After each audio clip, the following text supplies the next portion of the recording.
Hello and welcome back to my channel. It's extremely bright outside today because it's actually sunny for once, which is really nice. I wanted to make this video today because I found something that I'm really excited about. There's this dish, right? You know, I'm vegan. Everyone knows I'm vegan. This is a vegan channel. It's kind of obvious at this point. But there's this one dish that I always miss, and it's just this one dish I can confidently say that I really miss because there is just no good substitutes or alternatives to this in the vegan world. So today, me and you, we're going to try this and review this. So what is it? Find out.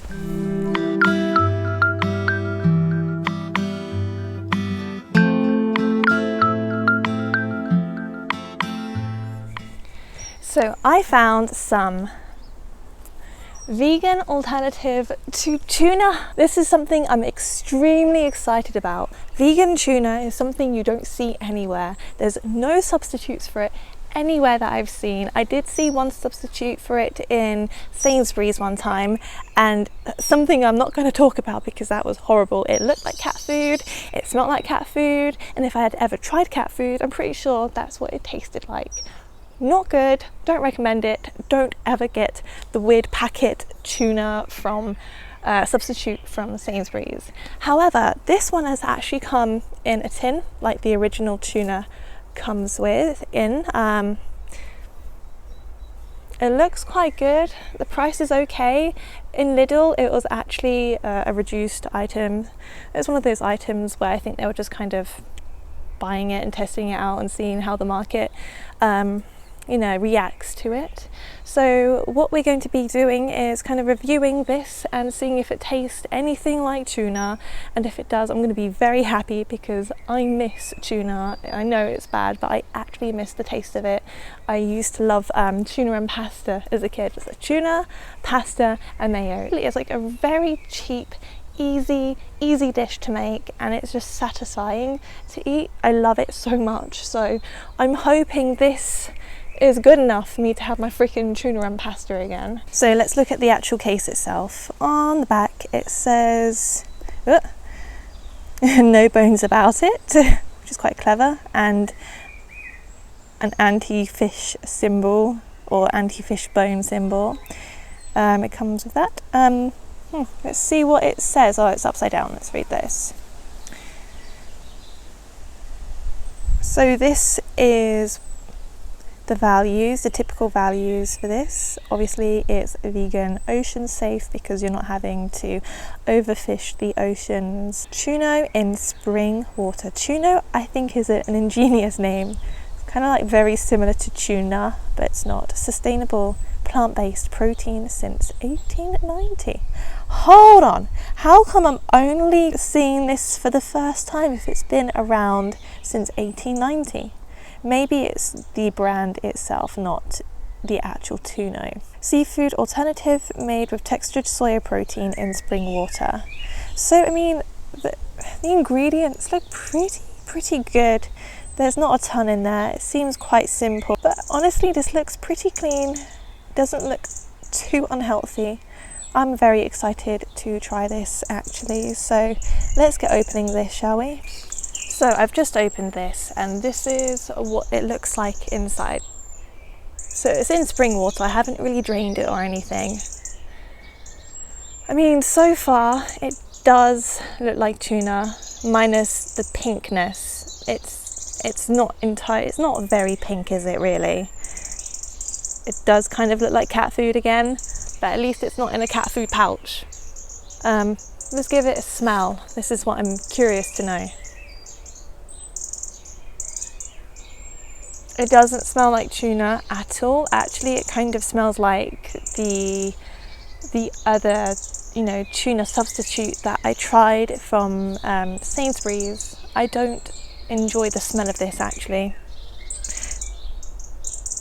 There's no way to describe this smell. It's kind of like a dry smell, if that even makes sense. A dry kind of almost like a smoky smell. I wouldn't go as far to say it smells like a smoky dish. So it definitely does smell like soya protein, and it kind of smells a bit irony. It smells like it has a bit of iron in there, which the iron part does kind of smell like the tuna, but there is no fishy smell in there at all. Oh, I can't imagine this really tasting like tuna. I'm already a little bit disappointed by this. I was quite excited because the package is very similar to tuna, but this is smelling a lot like that substitute that I tried in Sainsbury's. So let's give it a taste. I mean, my expectations right now obviously are not very high. I'm going to give it a taste here, and I'm also going to try it in a dish to kind of give it a second chance if it doesn't taste like tuna. So yeah, let's give this a go. So let's try this tiny little bit here.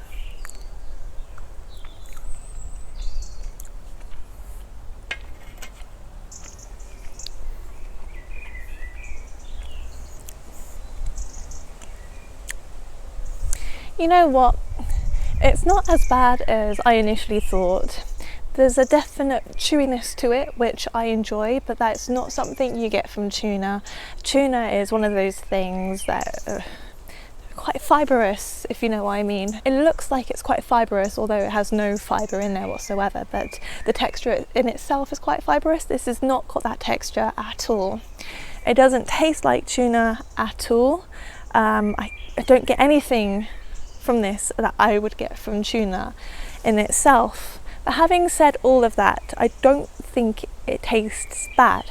I don't think it tastes bad. I don't think I should boil this off just yet. I'm definitely going to try this in some kind of dish, like a tuna and pasta dish, but it's not hitting the tuna notes to me. Honestly, it's not getting any of those. It's not dry, which is good. It's quite moist.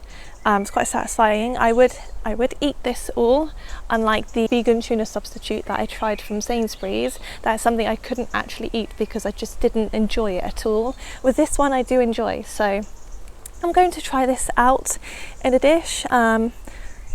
So far, to be honest, I am disappointed. It's nothing like tuna, but we'll have to see. I'll keep you updated.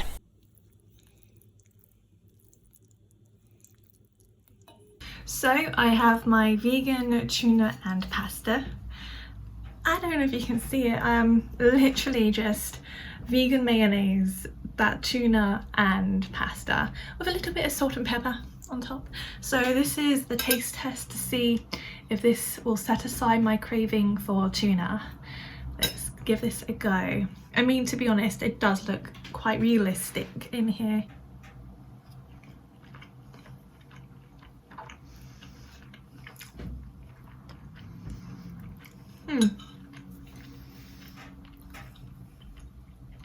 I mean, I like it and I will definitely eat it for sure, but does it taste like tuna?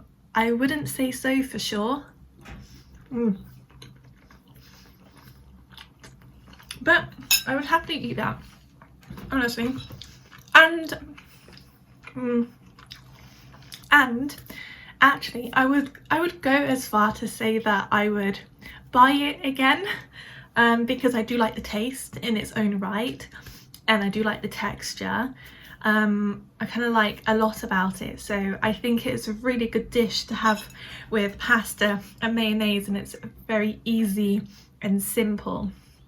I wouldn't say it's the healthiest because it's quite processed, but when you're feeling lazy and you want like a quick dish, I think this is a really good one to go for. But I do kind of want to get into why I choose vegan tuna over real tuna, and I think it's important to discuss the implications of the food that we consume, the implications it has on the environment and what impact it has. So I want to actually compare this Tuno, this vegan tuna substitute, and I want to compare its environmental impact with actual tuna. So this is what I'm going to go into next with the video. So here I just brought up the page from in a cowspiracy, and it's facts about overfishing in general. And obviously tuna is one of the most popular species we fish for, so it does contribute quite a lot, so I thought it's all relevant really.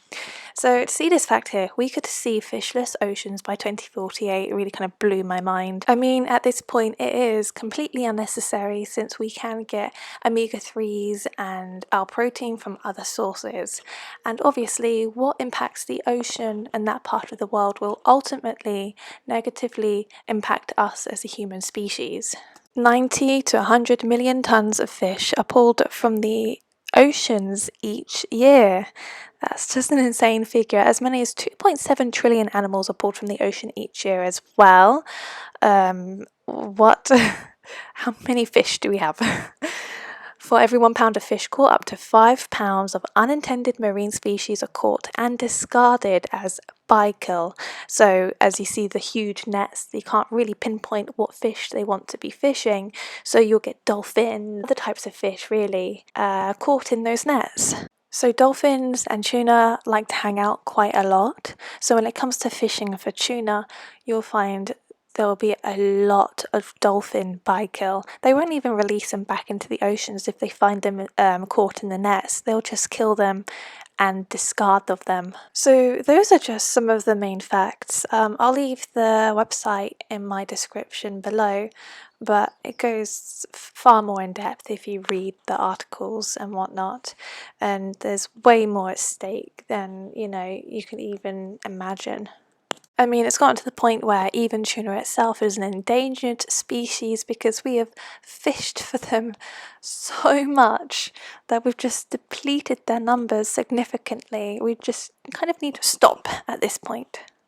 And then, of course, we've got to think about the health implications of eating tuna, especially tuna, because since they're quite far up in the food chain, they will eat quite a lot of fish, and those fish have eaten fish, and those fish have eaten fish, and what happens is they accumulate toxins, one of the big ones being mercury, and this can be especially toxic for humans.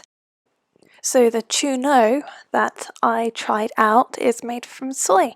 Now the biggest myth about soy is people believe is incredibly destructive for our environment because you have to cut down rainforests for us to be able to grow it and consume it. But fun fact, so you can see here that the majority of the soy that we are producing and growing is actually for animal feed. So if you look at the statistics, if we want to reduce deforestation and stuff like that, you'd want to eat soy, eat the protein directly, and we'll be able to reduce deforestation and actually rewild and regrow a lot of the land. It's saying here, if we ate soy directly, we could actually reduce the land we grow for soy up to 94% in comparison to if we ate meat. Again, this page is full of very interesting information and facts, so again I'll put it down in the description so you can read about it for yourself. I'm in another location, but let's just deal with it because I can't seem to make up my mind. Plus, it's nice here. So I went to Morrison's yesterday and I found more of the same brand doing tuna. In this case though, it's doing it in like the cat food like packet. So yeah, this is it. I actually got in a major discount. I got it for 30p, like 30p each, and they're usually £1.30. I don't know why it was so discounted, but whatever, I decided to take it anyway. So there's actually 3 flavours that they do. Actually 4. They do tuna and mayo, they do lemon and pepper, sesame and ginger, and Thai sweet chili. So this video I'm just tasting the plain normal tuna, the Tuno with spring water, but I reckon for my next video I'll be trying these out for you and reviewing them. But I just thought I'd mention it because they were so cheap, and just to let you know you can also get it in Morrison's as well. After researching the facts and finding out the environmental impact that overfishing has, and specifically fishing for tuna, you can see why I've chosen to have something that doesn't taste quite like tuna, or anything like tuna, to be honest, but I'd rather take that sacrifice and know that, you know, I'm not contributing to a larger problem, especially when our environment is concerned and it affects every single one of us. So I don't mind making that sacrifice, and I know it's just going to get better from here. It's going to get a lot better. The tuna's going to improve, the recipes are going to improve. We just need to keep encouraging the market, really, and obviously it's a lot healthier as well. So it's not a big issue, just kind of waiting or not having it. You know, I'm not starving or dying. I still enjoy the food that I do eat. It's just simply a nostalgia thing, and at the end of the day, what's more important, that or the environment? So thank you for watching my video. Please subscribe to my channel if you haven't already, and like my video if you liked it. Let me know, have you tried the Tuno before? And if you have, what did you think about it? I'm really curious. Let me know in the comments. Bye.